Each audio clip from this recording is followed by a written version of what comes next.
सभी प्रभु प्रेमियों को मेरा प्यार भरा राधे राधे। आज हम इस वीडियो में चर्चा करेंगे मार्गशीर्ष कृष्ण पक्ष की जो एकादशी है, जिसे उत्पन्ना एकादशी कहा जाता है, इसके संदर्भ में। तो आप लोग सभी ध्यान से मन लगाकर इस एकादशी को सुने, इसकी कथा को सुने। बड़ी मार्मिक कथा है, बड़ी सुंदर कथा है, अद्भुत कथा है। इस कथा के लिए श्रवण मात्र से हमारे तमाम पाप कट जाते हैं। तो हम सभी जो एकादशी का व्रत रखेंगे, वो व्रत रखेंगे 9 तारीख को, 9 दिसंबर को। आगे का मैं पूरा मुहूर्त और पारायण का समय सब बताऊंगा, लेकिन उससे पूर्व में पहले आपको इस व्रत की, इस एकादशी के व्रत की कथा सुनाता हूँ। एक सतयुग में मुर नाम का दैत्य हुआ था। बड़ा बलवान था, इतना बलवान था, इतना बलवान था, पूछिए नहीं। देवताओं को परास्त कर दिया था, अग्नि को जीत लिया था, वरुण को जीत लिया था, चंद्र सूर्य को जीत लिया था, इंद्र को जीत लिया था, और उनको जीतने के बाद में स्वर्ग खाली करवा लिया था। परास्त हुए देवता पृथ्वी पर विचरण करने लगे, परेशान रहने लगे, दुखी रहने लगे। उस समय वो सभी जाकर भूतवावन भोलेनाथ के पास में गए और भूतवावन भोलेनाथ से कहा कि मुर नाम के दैत्य ने हम सबको बहुत तंग कर रखा है, बहुत दुखी कर रखा है, आप हमें उनसे मुक्ति दिलाएं। तो महादेव ने, शंकर त्रिपुरारी ने, काशी विश्वनाथ ने कहा कि देखो, तुम अगर उस दैत्य से सभी कष्टों की मुक्ति चाहते हो तो तुम्हें त्रिलोकीनाथ नारायण भगवान के पास जाना चाहिए। तुम नारायण से जाके प्रार्थना करो।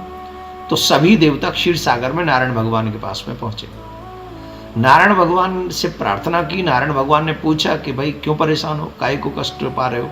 तब उन्होंने बताया। तब भगवान ने कहा कि तुम चिंता मत करो, बहुत शीघ्र मैं उस दुष्ट का वध करूंगा, डोंट वरी अबाउट। तो वो गए, सभी देवता फिर दैत्यों से लड़ने के लिए पहुंच गए, और उसी मध्य भगवान नारायण भी अस्त्र शस्त्रों के सहित उपस्थित हुए और भगवान उन दैत्यों का वध करने लगे। ऑलमोस्ट सभी दैत्यों को परास्त किया।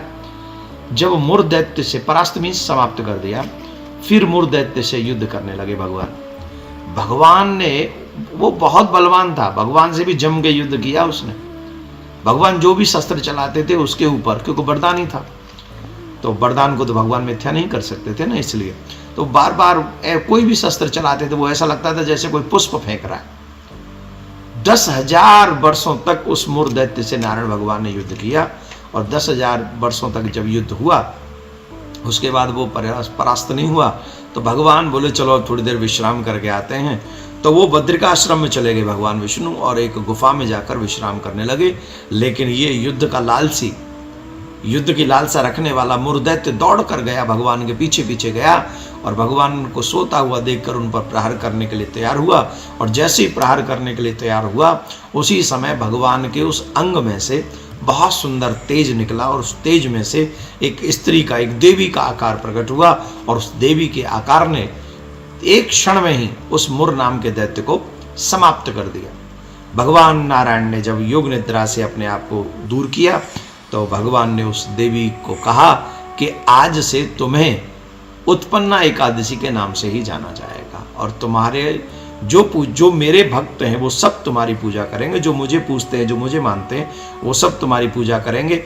और जो उत्पन्ना एकादशी का व्रत करेगा, उसके पूर्व जन्म के कृत सभी पाप जो है वो नष्ट हो जाएंगे, और वो मेरे धाम में आकर वास करेगा। ऐसा भगवान ने उनको, उनके घर में दरिद्रता नहीं रहेगी, उसके घर में कष्ट नहीं रहेगा, क्लेश नहीं रहेगा, पर मर्यादा का पालन करे, नियमों का पालन करे। नियमों का पालन क्या है? सुबह ब्रह्म मुहूर्त में उठे, संकल्प लें, व्रत का संकल्प लें, फिर माँ लक्ष्मी का भी पूजन साथ में नारायण भगवान के साथ करें, शालिग्राम का पूजन करें, सत्य बोलें, ज़्यादा आहार न करें, और रात्रि में हो सके तो विश्राम न करें, जागरण करें, आदि आदि क्रम के साथ हमें 9 दिसंबर को उत्पन्ना एकादशी का व्रत करना है। और मैं आपको पारायण का भी समय बता दूं। व्रत का पारायण जो है वो 10 तारीख को सूर्योदय के बाद 6:45, 6:46 से 47 मिनट के बाद में हम 9:10 के बीच में ये पारायण कर सकते हैं 10 तारीख को। तो आप सभी एकादशी का व्रत करें, नारायण को प्रसन्न करने का प्रयास करें। आप सबके लिए मंगल कामनाएं, बहुत बहुत शुभ हो, आपका मंगल हो। भगवान प्रियाकांत जो आपके ऊपर कृपा करें। राधे राधे।